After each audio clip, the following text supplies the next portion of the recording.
Welcome to Dedicated. I'm your host, Doug Brunt. Today we're with Chris Pavone. Chris is the New York Times bestselling author of international thrillers. His debut novel in 2012, The EXPAT, won the Edgar and the Anthony Awards, one of the few books ever to do that. His latest book is called The Doorman, which is getting rave reviews everywhere, including a star from Publishers Weekly, and Lee Child describes it as sensationally good. Chris, welcome to the show. Thanks for having me. It's great to see you. Great to see you again. It's been some years, as we were just saying. Now, I am loving the cocktail choice today, the Americano. Yeah. Which seems like sort of like a dialed-back Negroni.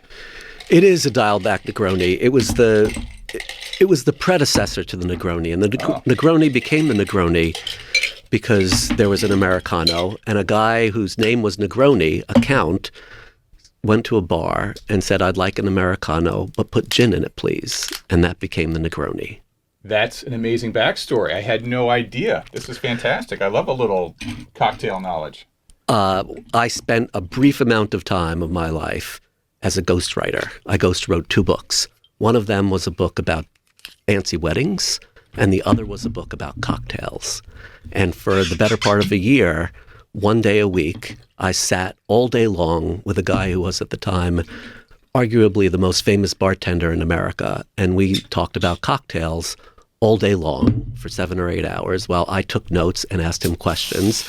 And then I'd leave and type up my notes into something that resembled prose, and I'd do some research, like when exactly was the Spanish-American War that ended up resulting in the Cuba Libre.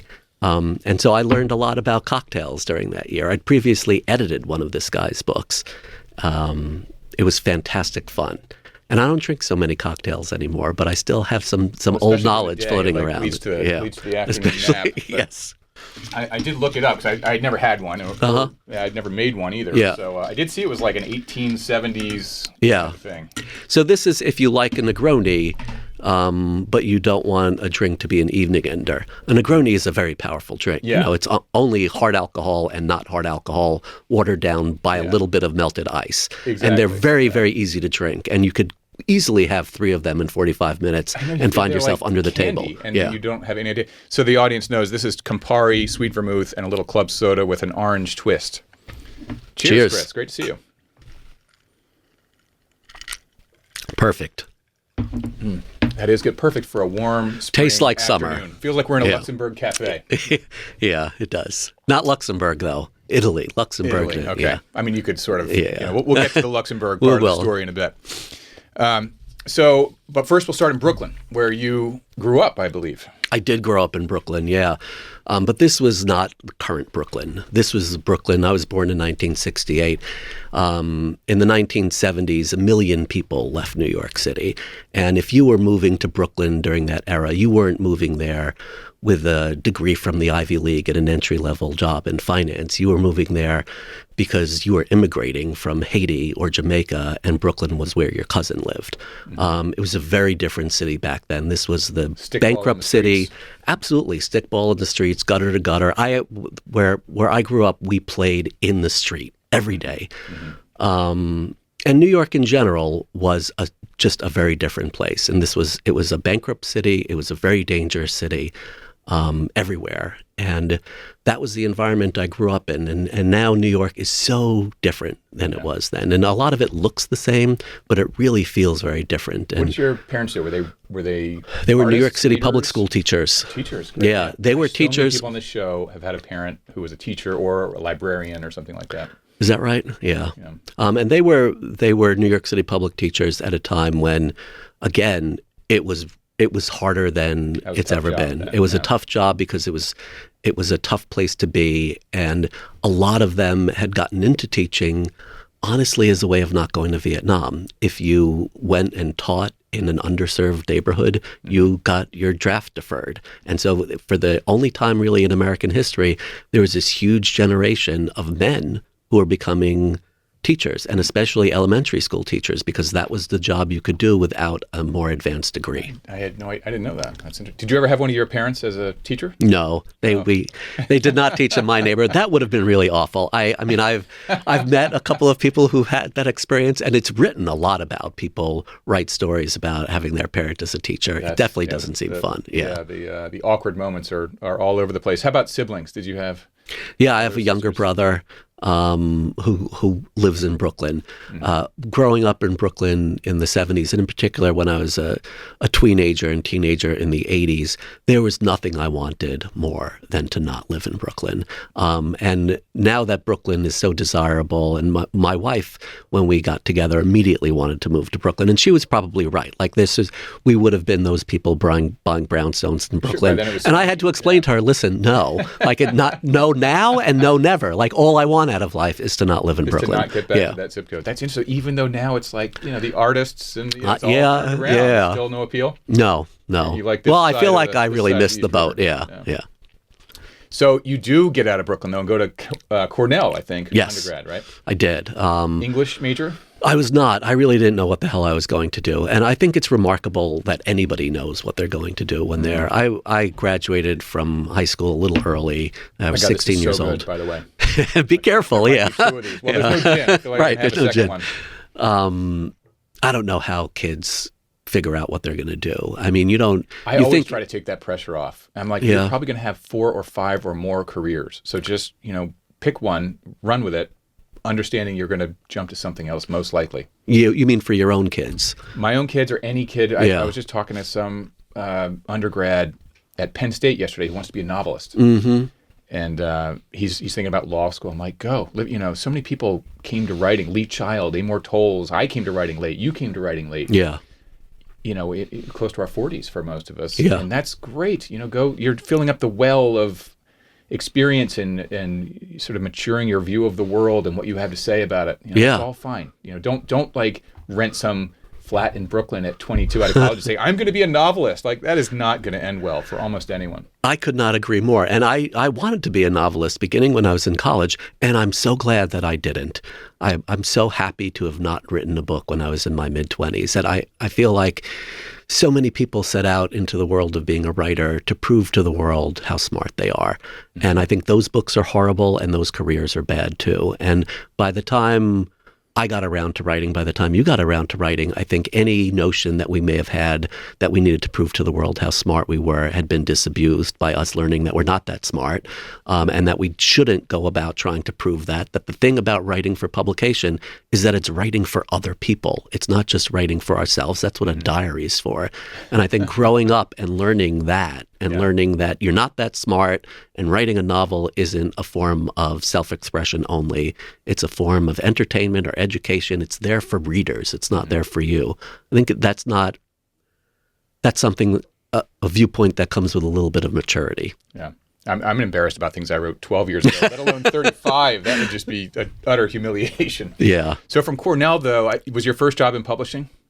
No, my first job, because I couldn't get a job immediately in publishing, was I was a substitute teacher in New York City public schools, which was horrible. Yeah. It was horrible. And then I got a series of really bad publishing jobs that I had for brief amounts of time. You edited crossword puzzles for a time. I was an editorial assistant at the puzzle magazines, but that was actually my third job. That was my first real job. My other jobs, I worked at a newspaper sold by homeless people. I worked at a professional publisher in the marketing department. By professional, I mean we published journals called something like Journal of Accounting and Middle Market Lending Letter. I did not know then. I do not know now, and I hope to never know what middle market means. But I do remember that there were 25 subscribers to this magazine, and the publisher knew all of them by name, and they paid $800 a year for their subscriptions, which were, I believe, 4 times a year, 8 pages each. I don't understand how this business model. No, but it somehow worked. And then I worked for a year and a half as an assistant at Dell Puzzle Magazines, where I did do a lot of puzzles, and I still do.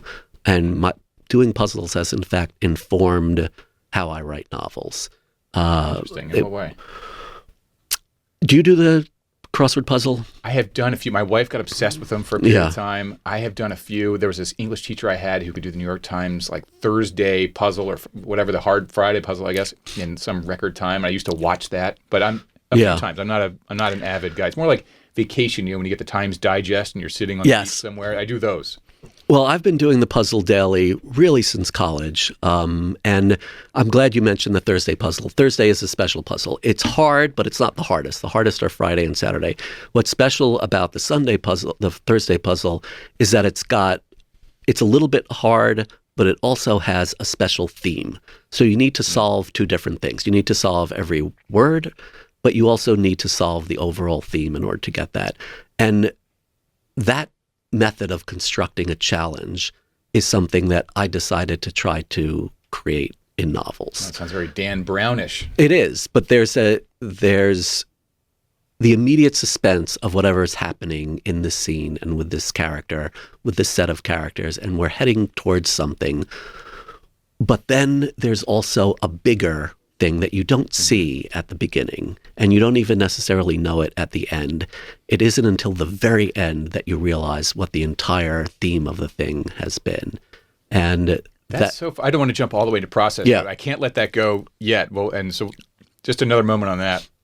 Do you outline and you know all that ahead of time, or are you sort of working it out as you go? Because a little bit of both. I know some important things at the beginning. I do outline, not scene by scene, but generally, the main thing I figure out in terms of an outline is I figure out what the reveals are going to be and where they're going to be and how they're going to be paced, and then what the ultimate reveal is going to be. But I have to admit that this is my 6th novel, and I have been wrong about the ultimate reveal in all 6 of them. That every time I've started working on a book, I've thought I've known how it was going to end. And by the time I got to the end, I will have changed my mind and added something else. And a lot of that came from an experience I had working on my very first novel, The EXPATs, when I was in what I thought was a final draft. It turned out to not be. And it was before I had an agent.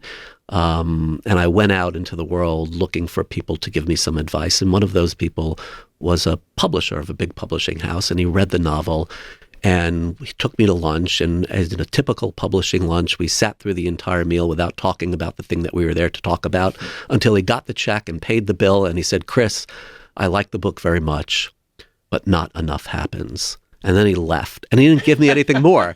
And I sat there devastated with this information, and I realized, wow, what a great note. That first of all, it's not his goddamn job to tell me what else needs to happen, but he's right. More should happen in this book.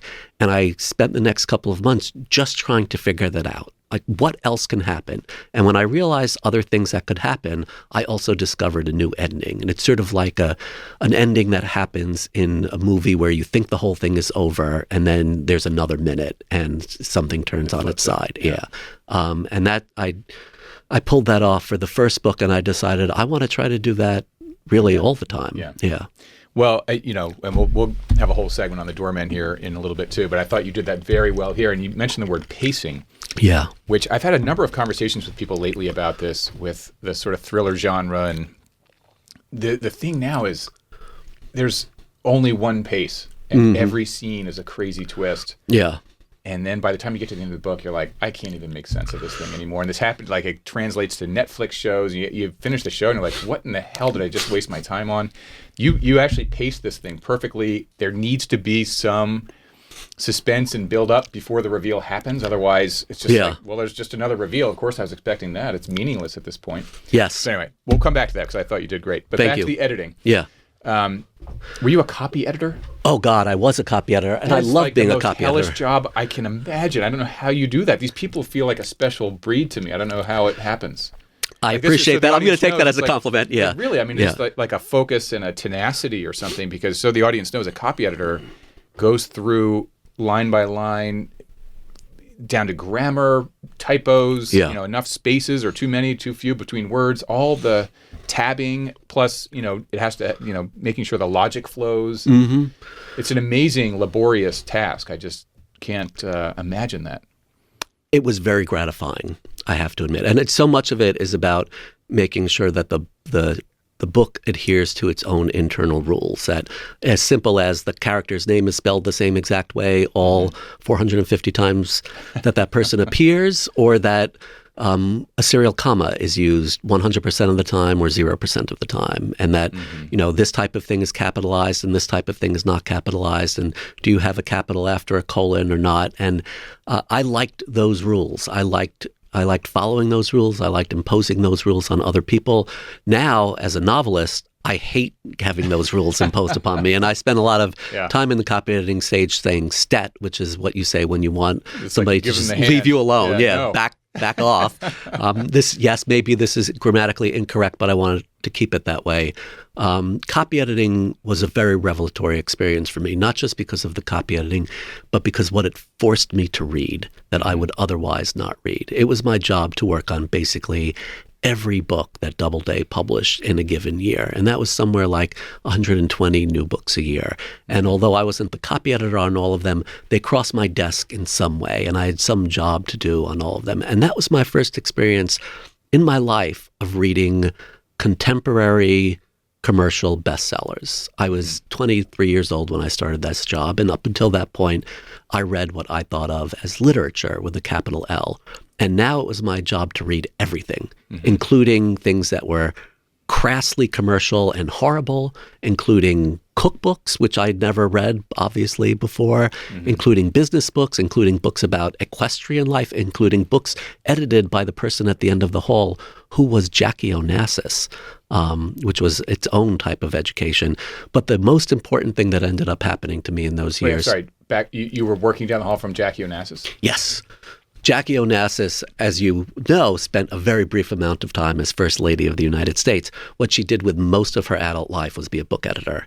And the last job she had was as an editor at Doubleday, which is where I worked. And what kind of books was she acquiring and editing? She did nonfiction almost entirely, and a lot of it was arts focused. Did she walk in the office with the big glasses and the whole bit? She did. Yes. She did not work. What year was this when you were working there? This was the early to mid 90s. And she didn't work 40 hours a week, 50 weeks a year, as I recall. 2 hours a week, a couple weeks a year. No, I think she didn't work. I think she didn't come to the office on Fridays or in the summer. Yeah. But it was so affirming. Who did she edit that we might know? Oh God, I don't know. She edited Michael Jackson, I think. Michael Jackson, yeah. She did a lot of books about the arts. There was photography books. There were books about ballet. And she had to stand in front of a launch meeting with the salespeople and the marketing people and pitch her books just like any other editor. That's great. She stood there and clapped when the publisher gave a speech. And she came into the office, not like everybody else, but a lot. She went out to lunch with agents. She did that job, and she did it for a long time too. I had no idea about that phase of her career. Yes, and it was hugely important to me, actually, that she was there, and to a lot of young people. There were a lot of us in publishing in those days, and now and ever, I guess. It's a very low-paying field. I was just going to say, to go from college into publishing, it's for the love, because it's not for the money. Well, some people do it when they don't need the money. Right, there's some trust fund folks in there. Right, but then the people who do need the money can't survive on the publishing salary, and everybody who was young when in my office with me who didn't have extra money from somewhere else had extra jobs. And I continued to freelance copy edit my entire time. People were babysitters. People folded shirts at Banana Republic. A lot of people worked in bookstores on weekends. People did a lot of work. Meanwhile, people we'd gone to college with 2 years earlier who had entry-level jobs in investment banking, people who knew just as nothing as we knew, were making 4 or 5 times as much as we were and eating sushi every night while we were getting rice and beans from a street cart and folding shirts at Banana Republic. And what was so great about having Jaqueline Onassis there is everybody knew that she could have been doing anything. Yeah. There was no leisure activity that was not open to her. And what she chose to do with most of her life was do this thing that we were doing. Mm-hmm. And the fact that she was basically volunteering to do this, her salary, I don't know what it was, but it didn't matter. Yeah. That this is what she was doing, even though she didn't have to, made it so much better for the rest of us who needed to. She also loved it. She loved being there as... Yeah. So you're in publishing for 2 decades or so. Yes. and you meet your future wife there. I met my future wife, yes, when we were... At least through the publishing. I don't know. I don't know if it was by the water cooler or in a meeting. It was close. It was in an elevator. Okay. We were introduced by a mutual friend. I was 27 years old. I was working at Doubleday, and my wife was working in the Bantam Doubleday Dell new media department, working on publishing's electronic future. Can you guess what that was? The ebook? I don't know. The CD-ROM. Oh my gosh. And she looked around at the CD-ROM and thought, no, not really. And she said, there's something called the World Wide Web. Could I launch a website? And nobody knew what she was talking about. She launched the first publisher website in the industry, and she was the first person to have a sales call with Amazon. Wow. And in the course of a couple of years, that revenue went from zero, non-existent, to like $1 million, like $20 million. And then, as you know, it exploded. And she's always had a career that was sort of on the forefront of where publishing is headed. Mm-hmm. And she's always managed a lot of people since that first job. And it was living with her and looking at my wife, who's very good at managing and very good at being an executive of publishing, that made me realize that I would not be. That all the personality traits that she had, that I saw displayed every day, that made her good at that type of work, were not available to me. They were not part of my makeup. And I was so never... the audience knows, we're talking about Madeline McIntosh, who goes on to be a huge executive in the publishing industry, CEO of Penguin Random. Was it Penguin Random by that time? She was Penguin... Well, yeah, she was the CEO of Penguin Random House, which Penguin Random House US is the biggest publisher in the world, which she left a couple of years ago to start a new type of publishing house. But before she did that, she had thousands of people reporting to her. And honestly, I hated having one person reporting half-time to me. Like I was so bad at that. I never wanted to fire people or hire people or, I don't know, or care about the price of paper in China. There's so many things to care about in publishing, and I didn't want to, and I couldn't force myself to. And by the time I was in my late 30s, I was working at a job that had become pretty divorced from the day-to-day life of the text on the page. And it really was. It's not a joke. The price of paper in China was a thing that concerned me on a daily basis. And I hated this job. And I walked into my boss's office and said, I don't like this job and I'm not good at it. And he gave me a pep talk about how I needed to wake up every day and first thing think to myself, what can I do today to make this company more profitable?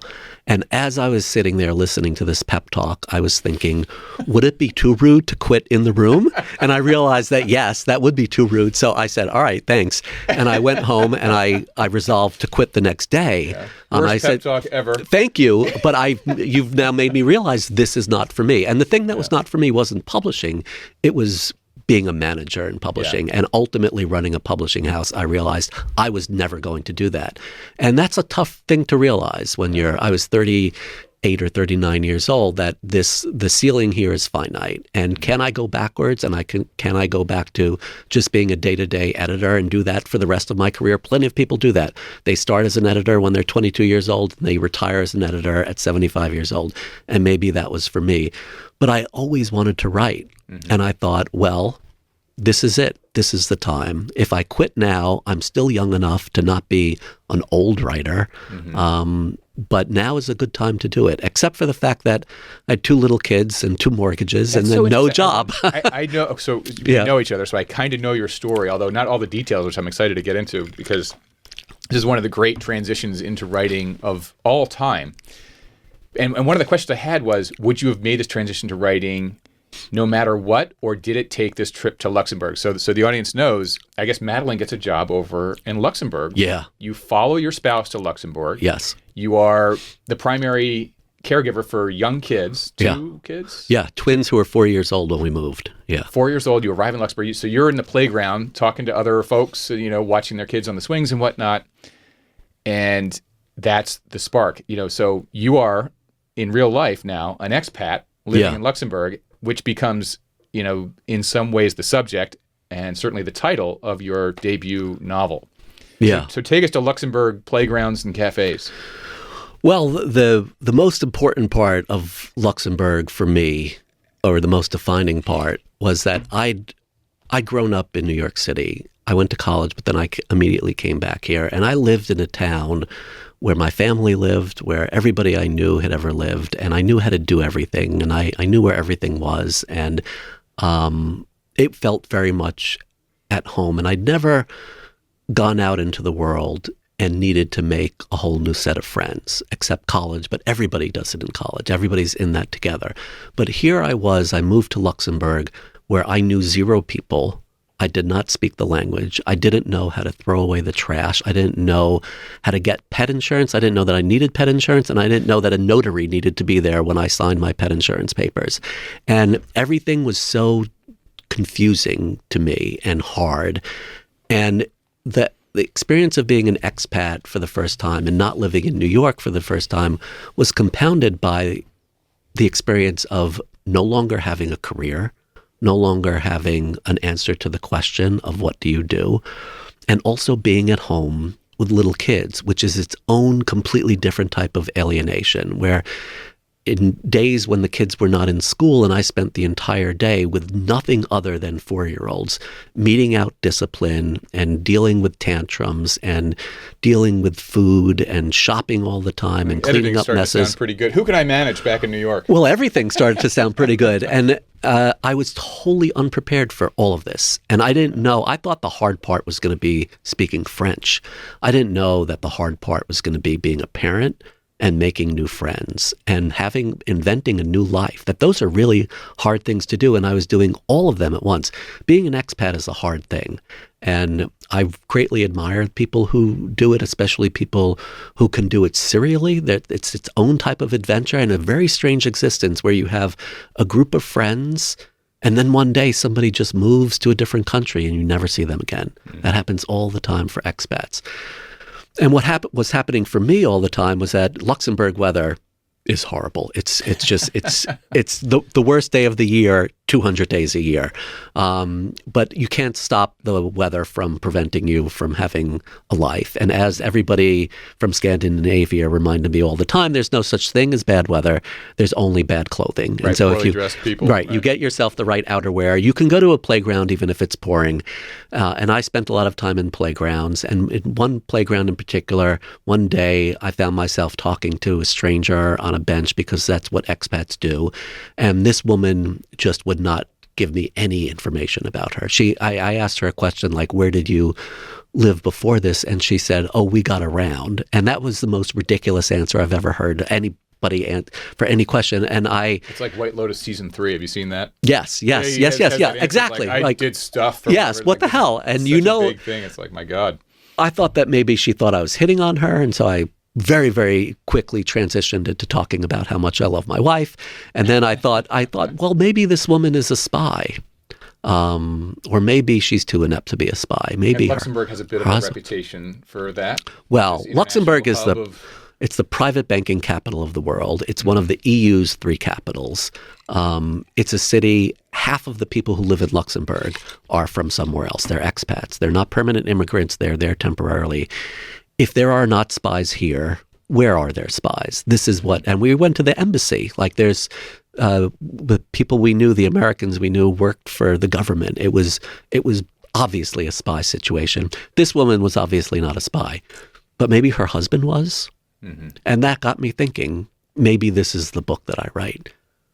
You know, just back in 1 second, because I want to get more into that, but on the front of being sort of the spouse who follows, you know, the partner for the job. Trailing spouse, it's called. The trailing, yes, is that it? It's it. So Harlan, who we both know, Harlan Coben, was somewhat that too. In the early days, his wife, as you know, is this very successful physician.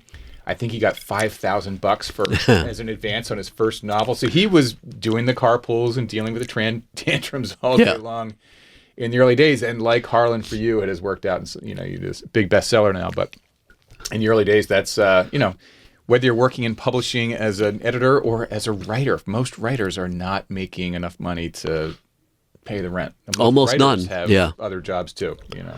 Yeah.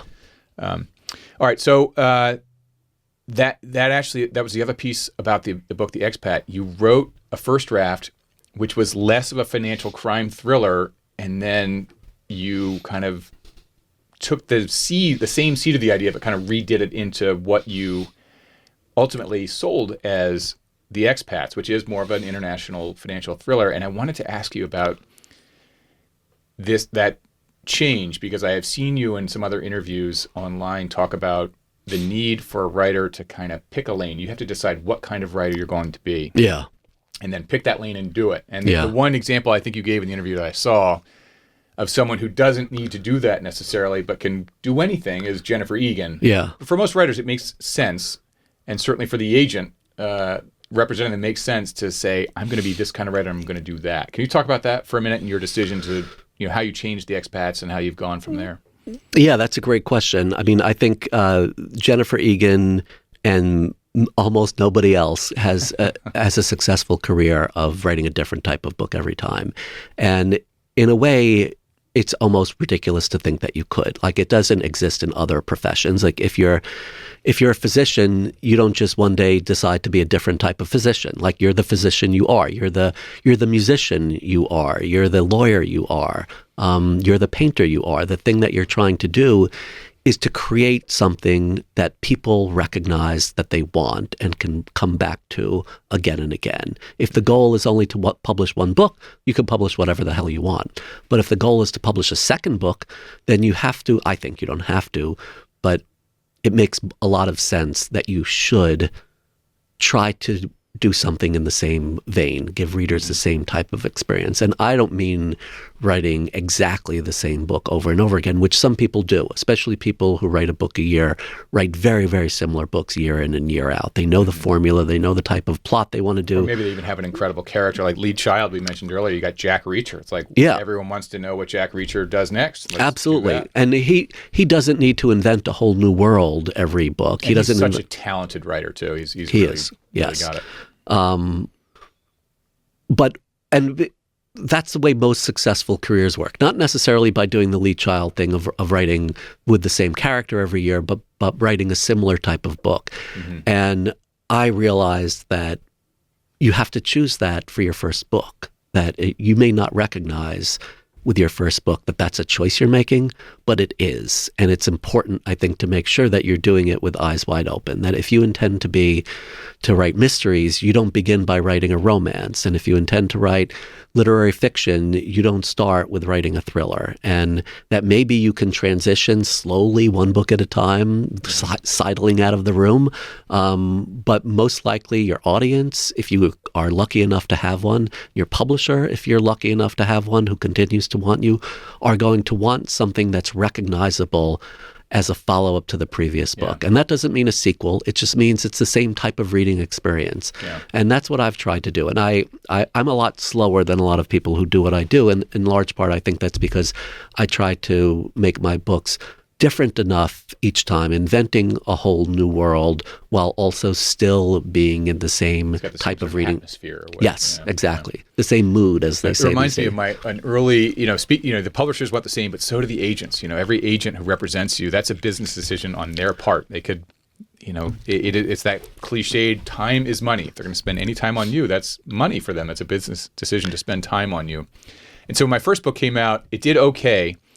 And I'm sitting with my agent. He's like, the main character in the book was this guy, Nick. He goes, well, what's Nick doing next? I'm like, actually, I had a different idea for like something over here. And you could just see the look on his face. He's like, oh no, I'm going to have to talk this guy into doing this. It was just, he was looking at it as a business. And he just knows as a career decision, he was thinking the same thing as the point you're making, which is you got to decide what kind of writer you're going to be in terms of having a healthy career, really. If you're playing the odds. Yes, if you're playing the odds, and if you're looking at it from the commercial point of view, which some people want to resist doing, and I understand that. And when I was young, I was one of those people too. And I'm one of the reasons I'm glad I didn't write a book when I was very young, because I think that a lot of people get themselves into career-ending mistakes when they're young by doing that. It's my passion. It's the art. You can't suppress the artistic inside me. But I think if you're writing a book that you intend to be commercially published, then what you're doing actually is creating a commercial product. You're creating a business. And it doesn't really make all that much sense to create a business without any type of business plan. And I don't necessarily mean crossing every dot every I and dotting every T. I mean, just an idea of what the book is going to be and why it should exist in the world. And I think it's important to be able to articulate that, not just have that vaguely floating around in your brain, but to be able to put that down on paper, in a page. Why should this book exist in the world? What is the protagonist? What is the antagonist? What's the general shape of the plot? What type of mood is it? What type of genre is it? What subgenre is it in? What's the general arc of the action here? What are people going to get out of this experience? And I don't mean answering all those questions, but just writing a sort of thing that says what the hell this book is, a sort of plan for this thing that you're going to spend. I don't know about you. I spend like 4 years working on a book, a couple of years writing and editing and producing the thing and then promoting it. You don't have an infinite number of times you're going to do this in your life. Yeah. I want to make sure that I get them right. And I think one of the ways to do that is to go in with a plan and something that you've articulated.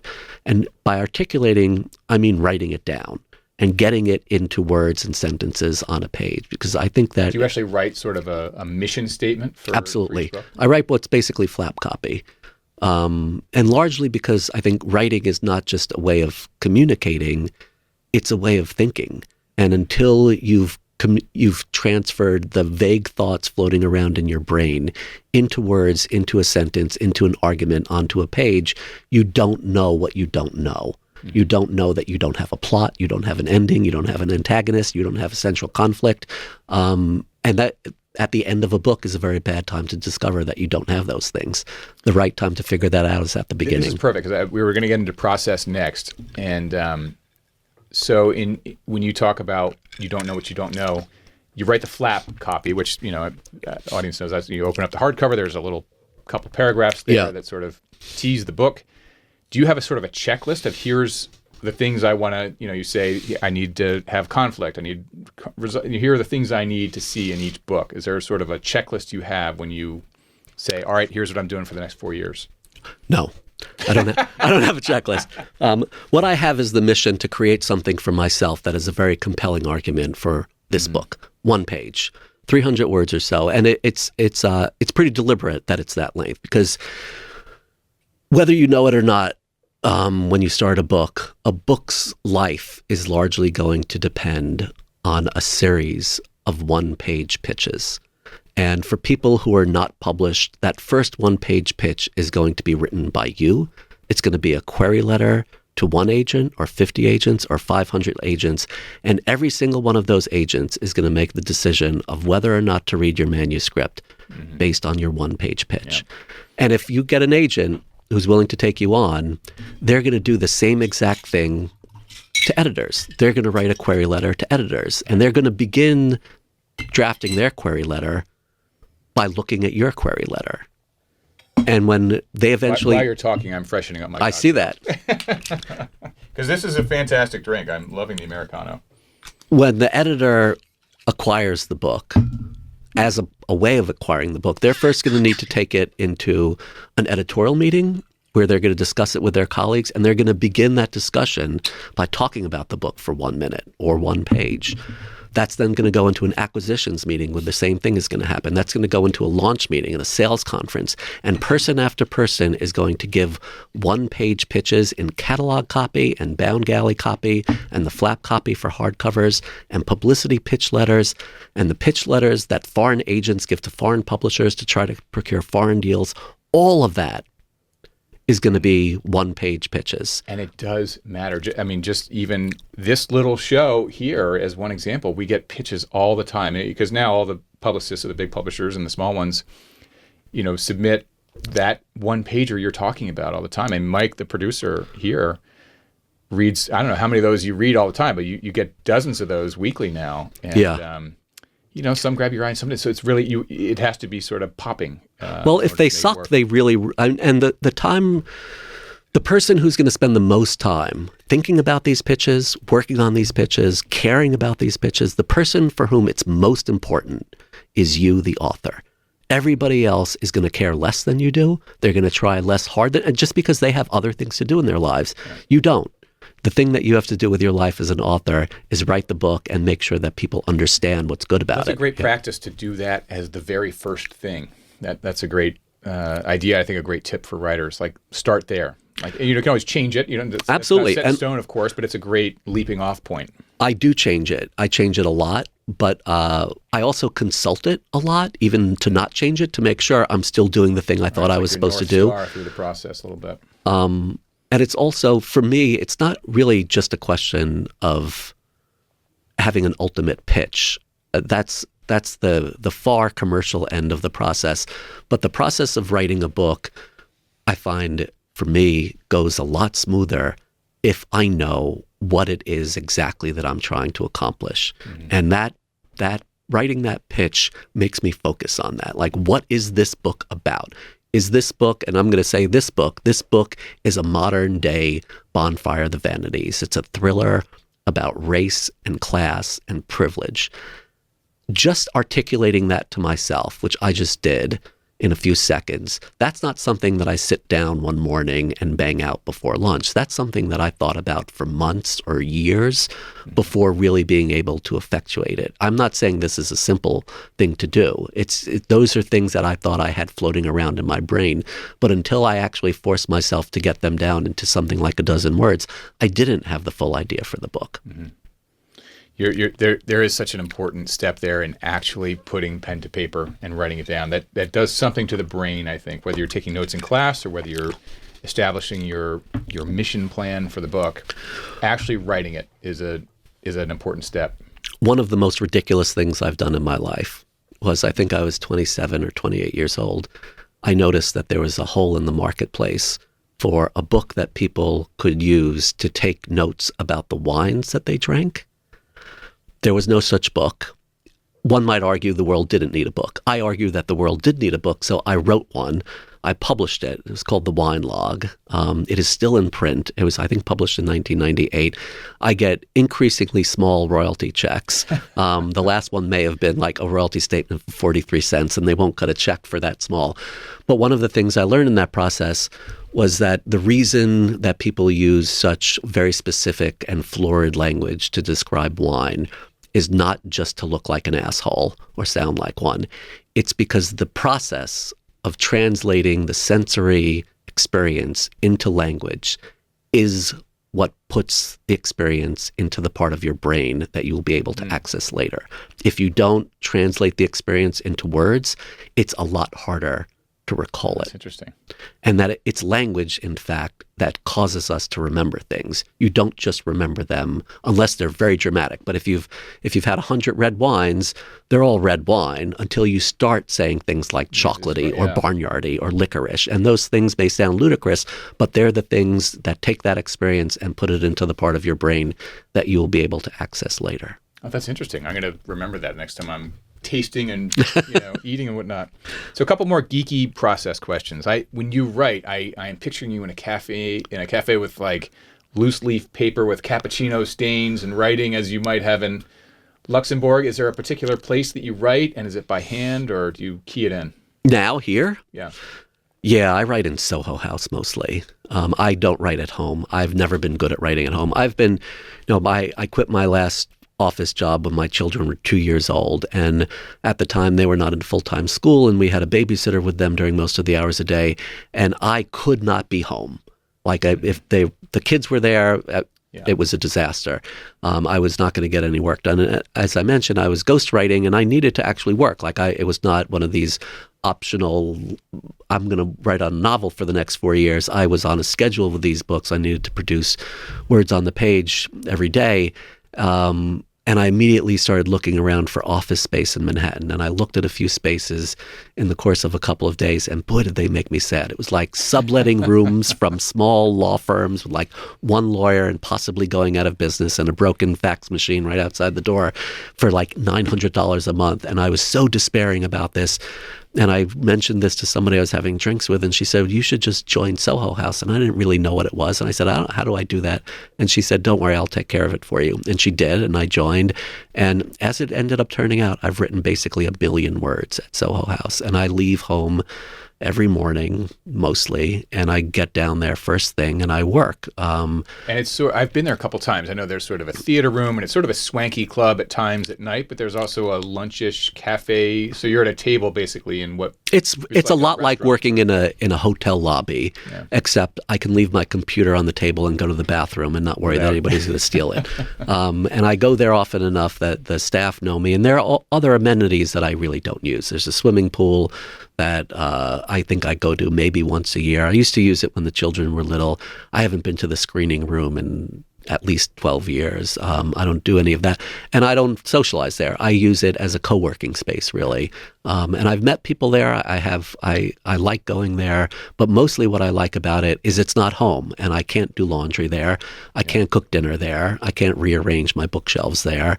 The only thing I can do there is work. And because I know not a lot of people, but enough people that at any given moment, there might be someone I know there, I am too embarrassed to have my screen be Instagram because, or anything else frivolous. Like I would be humiliated if I were caught just screwing around. And so it's a remarkable thing, the fear of being humiliated, to keep you working. And so when I'm there, I'm doing nothing but working. And you're also not allowed to be on the phone there.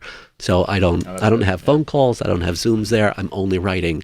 And you can get a lot accomplished before lunch if that's all you're doing. That sounds like a great spot. That is good. That's a good tip. Not to blow your cover here, but that's a good tip. How about early readers? You've got, your wife is a powerhouse publishing executive. Is she one of the people who gets an early look? She gets an early look, but for a very, very specific purpose. She knows that I have plenty of early readers, and I will admit that I have thin skin, and I don't love being criticized, and I can get really constructive feedback from people who I don't need to go to bed with. And so she doesn't give me that. She's on a very specific mission. She reads every manuscript of mine to make sure that it's not going to lose us friends. And she always points out to me, well, if so-and-so reads this, that's the end of our relationship. And then I take it out. And I know that this is going to happen. And I also know how useful and enjoyable it is. Joan Didion needed this person in her life. My God. A lot of people need this. I mean, but I sort of, it's almost like wearing a bulletproof vest that I can write my manuscripts knowing full and well that I'm insulting friends of ours, because it's so fun to be able to do that. It's just if somebody's driving you crazy, to just mock them relentlessly on the page and then know that my wife is going to say, you have to take this out, and I will. Yeah. Or you can say, that wasn't you. Well, right. There's that. And, but, you can't really argue yourself out of some situations. Yeah. How about one last question on process? So this is your sixth novel, The Doorman. It is. How much has the process changed, just as sort of a general matter, between the expats when you were, making the leap into writing and now? It has not changed as much as I thought it was going to. It is still hard in the same ways that it used to be hard. None of it really has gotten any easier for me.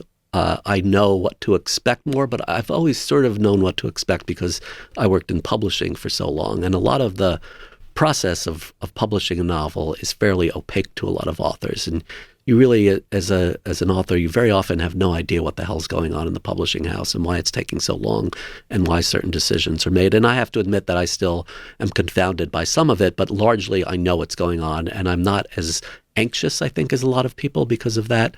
I wish that I was getting faster at it, and I'm not.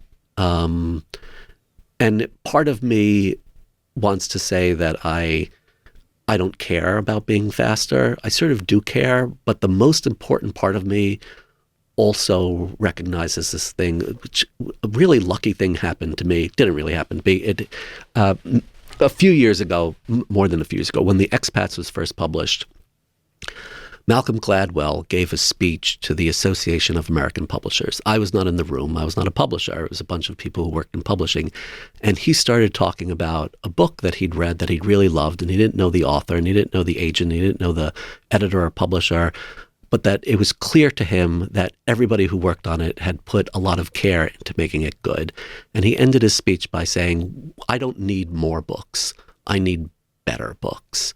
And if you can just give me more of this book, I will be very happy. And the book he was talking about was The Expats. And I realized then, that what he was saying is absolutely true. Nobody needs more books. There's so many books published in this world. There's so much everything. There's so many television shows. There's so many, there's so much stuff to consume. And I'm constantly thinking, I don't need more choices. I don't need more breakfast cereals. I don't need more sodas. I don't need more novels. I need better novels. I want better books. And I don't care if somebody writes a book every year or 2 or 10. I'm happy for people to be on the Donna Tartt model and only publish a book every decade. Yeah. I don't want to waste my time, which is, we don't have a limitless amount of it. It's not getting more. With a novel, when someone writes a great one, I'm thrilled to see it. Amor puts out A Gentleman in Moscow. People devour it, and they come back and say, that was a great experience with a novel. Give me another one. Right. And the people who churn out sometimes 2 a year, sometimes they can be good. Sometimes you can do it. But other times you get to the end of the book and that just wasn't a special experience at all. Maybe novels aren't for me. And I'm always like, you're crushing everyone by turning out this, turd. Yeah. And you're sort of on the 2-3, one every 2-3 years kind of a pace, which is 3 to 6 times slower than most thriller writers, But I think that extra level of care shows, and it's important not only for you and you building your audience, and people are happy to wait 2 or 3 years for the next Pavone novel, but it's also good for the category and for novels generally, because I think if you are, putting out this stuff that's just not that special, it sort of blunts the whole thing. I agree. I also I appreciate a lot of people want to have the reading experience where they read the same book by the same author every year. And that's a very comforting thing. It's sort of like watching a network sitcom. It's what a lot of people like. It's not what I like, though. I don't watch network sitcoms because I don't enjoy them. And I am looking for something in books, at least, that is more special and feels like more of an event. Mm-hmm. And for me, as a novelist, I feel like having the time between books and making sure that each book is really its own thing, not only makes it its own reading experience for readers, but it also makes it its own publishing experience for publishers. That the book isn't put on a schedule until it's finished, that every book is it's not slotted into Pavone's next book in the middle of next May. Like that hasn't happened for any of my books in a way that can become rote and uninteresting. Mm-hmm. And I think publishers are at their best when they're doing something new. I think a lot of people are at their best when they're doing something that's exciting to them, that they get to do something they didn't just do 10 times in the past 6 months. And I feel like that's the type of book that I'm trying to create, and also to give the publishing house the type of experience where they're going to do their best work too. Yeah. Well, let's talk about the Doorman as well. I'll hold that up one more time for folks to see. It's a cool cover. You catch the currents of New York City so well in this book at every sort of tier of wealth of the people that live in Manhattan, which is a large amount of tiers. And as we were talking before we got rolling here, as one who used to live in a Doorman building in Manhattan, you capture that perfectly, from the sort of basement office where the super is and the doormen go change clothes, and to the people who ride the elevator to the penthouse and attend gala affairs at the massive lobbies of museums and things like that. Yeah, it's just, you capture Manhattan in a beautiful way that was really fun to read. Thank you. The other thing that, and then I'm going to toss to you to talk about any and all of this, but you delve into political items, almost like line by line on what are the talking points, in a way that is nuanced and deftly done, because there are characters that you're meant to care about, and I'm like, wow, well, this guy's pretty left, and then you get to the next one, like, well, this guy's pretty right, and so all views are sort of represented in a way that's actually sincere, such that, as I mentioned before we got going, of course, by the time I got to the end of the book, I'm like, I actually don't know where Pavone is on the political spectrum, but I actually got a pretty rich understanding of where all these characters are on the political spectrum. Well, thank you. That was deliberate. The book is definitely political. It's got politics in the background simmering, and a lot of different types of politics. I think sexual and gender politics, and what we think of as the bigger issues of electoral politics and racial politics. And all of that is there in the background, while in the foreground, it's a thriller about a doorman who gets himself involved in a dangerous web of adultery and robbery and murder. All of those things that are going on, though, the adultery, the robbery, and the murder, are also informed by the politics, and that the politics are there to support the plot and not the other way around. And that was something that made this book very, very challenging to write, because I did want to write about this moment in time, which I think we're particularly broken in America. But I didn't want to write a diatribe about my politics. I wanted to write a book in which people who are maybe foreign to a lot of readers, but maybe recognizable to a lot of other readers, characters who are credible and relatable, even if they're completely living different types of lives, are thrown together in an environment where they might have very, very different political views, but all live together and interact with each other every day, and maybe love each other in different ways, and maybe want to kill each other, and maybe do. Yes. I mean, it's a whole ecosystem in a high-rise building, really. You mentioned, was it the Parents Association? This is an article you wrote, or? Oh, it's not an article. It's a short story. Short story that you wrote. It was just published today. I'd written 2 scenes in early drafts of this book that served the same purpose. And one of those scenes was more integral to the plot. The other of those scenes was more explosive and interesting, but I couldn't justify keeping both of them. So I deleted the one that I think is more interesting and more provocative, because the plot is more important in a book like this than just provoking people. But I didn't throw that story away. Instead, that scene. Instead, I combined it with some other repurposed material from the book, and I published a short story that went on sale for I think for free yesterday, called The Parents Association, about one of the main characters visiting her kid's school for a meeting that ends up very explosive. Okay. And this is a New York City school? This is a New York City school, yeah. Explosive for reasons of political changes within the school? And yes, and political performance by parents, by faculty, by school staff. I think one of the things I wanted to explore in this book are the ways in which our politics are dividing us more than ever, and not just along the traditional left and right divide, where I think people hate each other in a way that seems much more toxic than anything I've ever experienced before in my life, but especially within the sides of the spectrum, and especially within the liberal left wing, where people agree on 99% of the issues and then hate each other over that last remaining 1%. And that's something that I wanted to explore in this book. Nice. Well, it's a great book. I totally loved it. And you don't have to live in Manhattan. If you live in Manhattan, it validates everything. I mean, you've got it all exactly. If you want to know anything about Manhattan, this is terrific. So what is next for you? Have you ever considered, you're on a sort of book every 2-3 year pace roughly, and that's sort of yes, subject to how it's all going. You're not on a schedule, but would you ever work on a screenplay? Oh, absolutely. In fact, I am. Oh, good. That's what I'm doing. I'm in the midst of now, and have been in the midst of for a year and a half. And this is a book of mine called The Travelers, which is I remember that one. Is that like number 4 or 5? It was number 3. It's about a travel writer who becomes a spy. And it's about a decade old at this point, and it's been around Hollywood, first under option at DreamWorks to be a feature, and then at Netflix to be a limited series. And then the option expired. And I have a few books that have been in development for one thing or another. And you add up all the years, it's, I think, at least 25 years, and nothing has made it to the screen yet. And I've sort of accepted that maybe nothing ever will make it to the screen. But when this book fell out of option, I decided to not try to sell it again.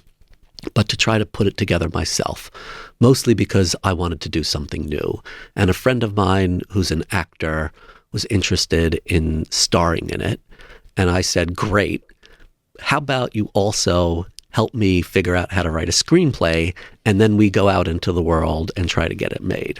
And he agreed. And so we worked on it for a while he did things like teach me how to use the software, which I didn't know how to use. Final Draft. Final Draft. I had to buy Final Draft. And we worked on it for a while, and then our agents got involved, and then we went out and found a producer, and then we went out and found a director. And at each one of these auditions of people and stages, we've had such interesting conversations about everything, just drilling down into what this line of dialogue means for the whole thing, and deep, deep backstory and characters' motivations that will never be on the page or in the movie and are not meant to be, but are just part of informing everybody's understanding, bulletproof understanding of why everybody's doing everything, so that when it eventually comes time for the director to be on the set with the actors and an actor turns to him and says, why am I saying that? He will have an answer. And we will have discussed it a year earlier on an hour-long Zoom with people on 4 different continents and spread across a dozen time zones. And it's been so fun and so much more rigorous than I expected it to be. So much more rigorous than the editing of a book ever is. Of course, a screenplay is much, much shorter. And if you're trying to read quickly and don't need to read the character headings and things, you can really read through a draft in 30, 45 minutes, which makes it a lot easier to go through a lot of drafts. And I cannot remotely count the number of drafts I've been through. It's come a long way. We've come a long way. I still have no idea whether this thing is ever going to come to any screen. And in large part, I don't care that I didn't. I'm sure it's been a fun exercise to Absolutely. do the final. One thing I learned about this, I at one point was looking at Final Draft and tinkering around. I had a friend who used to read screenplays and stuff, and it's like all these movies are so different.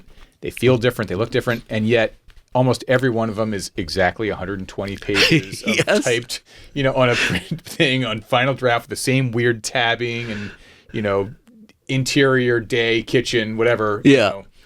I got a note at one stage that the screenplay was 111 pages long, and somebody said it should really be more like 108. And I thought, oh my God, that's so insane. But he was not kidding. Like, it was real. It should be. And I turned it into 108. But it's been a lot of fun. And for me, I sort of reconciled myself at the beginning. I will probably never see any money from this. I'll probably never see this on the screen. For me, the journey is the destination on this, and I've had a lot of fun. And I can see why people love it. I can also see why people might hate it. I can't see myself ever doing it as a job. I'm doing it sort of optionally, which makes it fine. Like, whatever happens, it doesn't really matter to me. But it's exercise, really. It's been absolutely a blast, and that makes me sound like a dilettante, which in a way I am. But I've loved being a dilettante, and I've learned so much by just working on this one thing that, as established, is 108 pages long and has very few words compared to a book and takes, a 20th amount of time to read as a novel. Yeah. But I've worked on it so much. Dennis Lehane was on the show a couple seasons ago, actually, but he was saying he worked so hard on the novel. He's like, but the screenplay, because he's made this great transition from writing amazing novels like Mystic River and many others to being showrunner on Mr. Mercedes and then, writing stuff. He's like, the novel is just such a killer grind for me, but he's like, these screenplays, like I can write an episode of that like on the 50-yard line of a football game. It's no big deal. I don't know if you ever saw the movie Barcelona, but there's this funny line in there where the one guy's like, you know the movie? Yeah, I sure do. Yeah, so you probably know. I just watched it a few months ago. Yeah. He's like, I don't know, it just all feels so formulaic. And the other guy's like, of course it's formulaic. It's a formula. Like, with these, movie scripts. All right, so on to the lightning round with Chris Pavone. Oh, lightning round, yes. Your favorite, by the way, he will not reveal who it was, but someone is trying to steal the lightning round as a show theme. So we're going to get to the bottom of that. But the lightning round a here. Mystery. We love solving mysteries. Your favorite book as a kid? The Martian Chronicles by Ray Bradbury. I was a little kid when Star Wars and Close Encounters came out, and science fiction was everything for me back then. That's a great one. The book or books you're reading now? I'm reading Rabbit Moon by Jennifer Haig, whose previous book, Mercy Street, was my favorite book of its year. Wow. Book that has most influenced your writing career? It was Beach Music by Pat Conroy, and not for the book itself, but because I worked on the last stage of that book with him, and he'd been moved to New York to finish up the thing. And I saw him every day, and it was my first real experience of seeing what it meant to be a real working novelist, really working. And that really, until that point, I had no idea what was going on with these people. I knew the things that they delivered to us. I knew what I did with my job, but I didn't know them. I didn't know what their lives were like. I didn't know how you wrote books, and I learned a lot of that from my time spent with Pat. That's so interesting. So would he come in for a lot of editorial meetings and you'd actually turn pages in the meeting? No, it was very different than that. Pat had been revising this book for a while, and he was doing it longhand on yellow legal pads, and the schedule he was keeping was not what the publisher wanted, and he was living in San Francisco, and the publisher basically demanded that he move to New York to finish up the book and put him up in a hotel on the Upper East Side, and I lived on the Upper West Side, and every morning I began my day by walking across Central Park and going to his hotel room and knocking on his door at 9:01 and holding out my hand and asking for yesterday's work. Wow. Yeah. That's so interesting. So I don't know how it goes for you now, but with the advent of new technologies and email primarily, I have very few in-person editorial meetings. We email pages back and forth. I read them. Then we might get on a Zoom and review some things, but that's actually fairly intermittent. That's few and far between. Most we're just turning pages independently. We transfer by email. Yeah. And then, we have like the old school, there's the martini lunch happens, but that's not so often either. It's I think the whole industry has changed a lot. And then, of course, with technology, the relationship between author and editor has changed a bit too. Absolutely. And I try my best to have in-person conversations about my books. I also find myself every few months reading a manuscript for somebody else, and sometimes they have nothing to do with what I do for a living. Sometimes they do, but I insist in those situations, I will not write somebody an editorial letter and send them notes. I will sit with them in a restaurant and talk about their book for an hour, 2 hours, however long it takes. I think that people can misunderstand a lot and take a lot of umbrage and offense. I'm one of those people based on very, very reading between the lines types of things in editorial letters.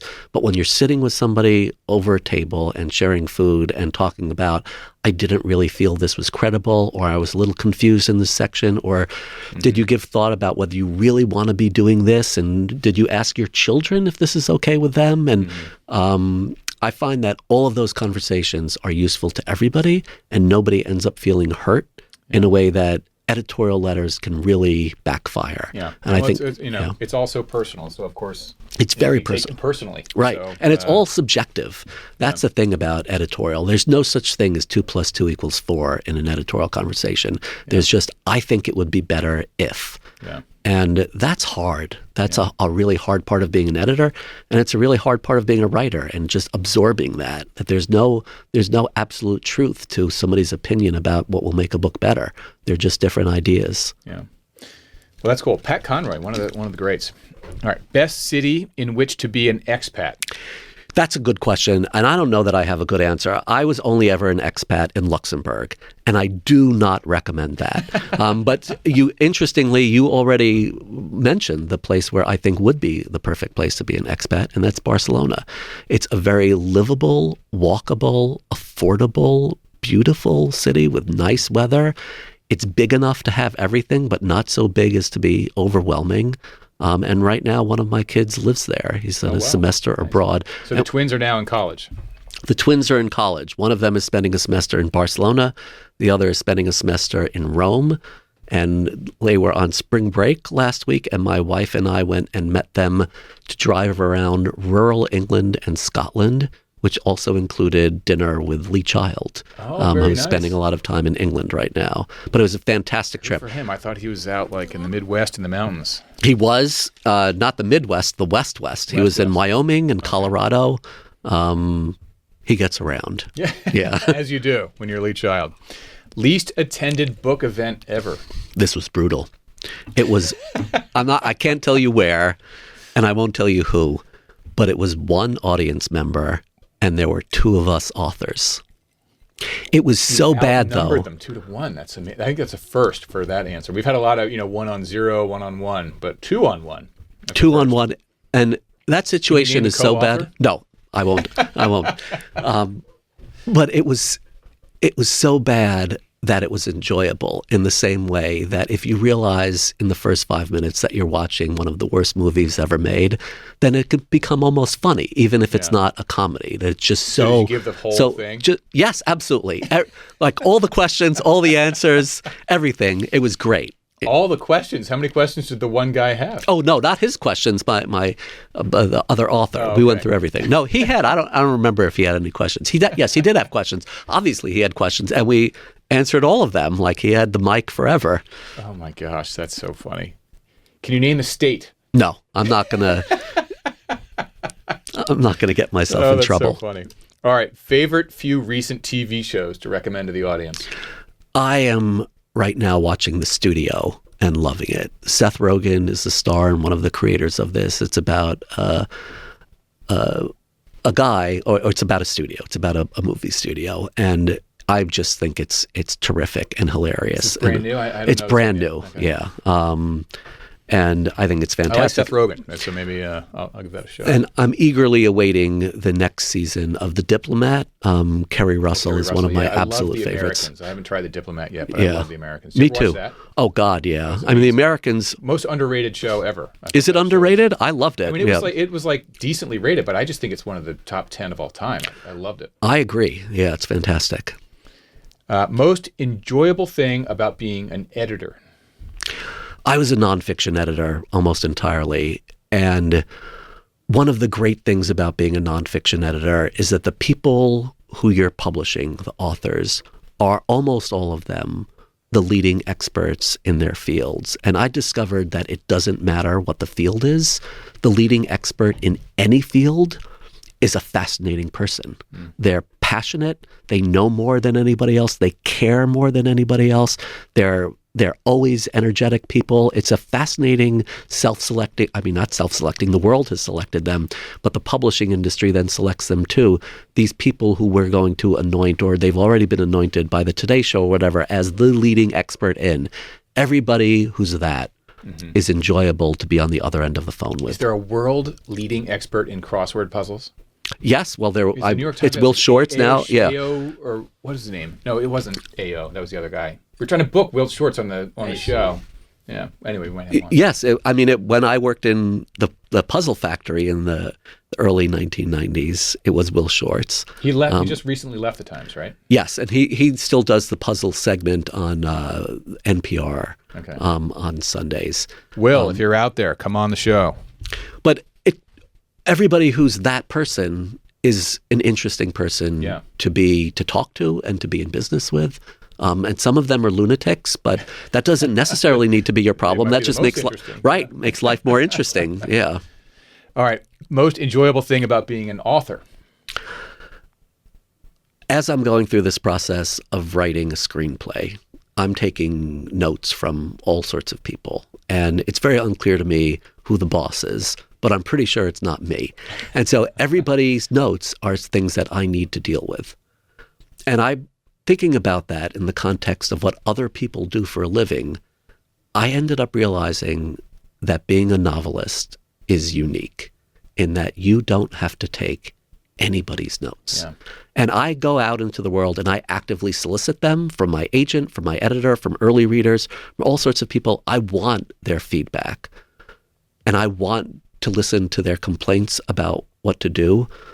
But then there's a world of difference between wanting to do it and needing to do it. And if anybody says, I don't like this bit and I disagree with them, I just don't do it. And I don't need to. And nobody is ever going to prove me right or wrong or them right or wrong. It's just this remarkable sense of freedom that makes me so much more amenable to going out and getting feedback, knowing that I don't have to do what they tell me to do. Yeah, I mean, as an author, as you said earlier, you've always got STET in your back pocket. Yes, you always you can have say STET. no. The feedback from the editor as an author of a novel is it's a suggestion. It's only that. Exactly. It's feedback, and you can take it or leave it.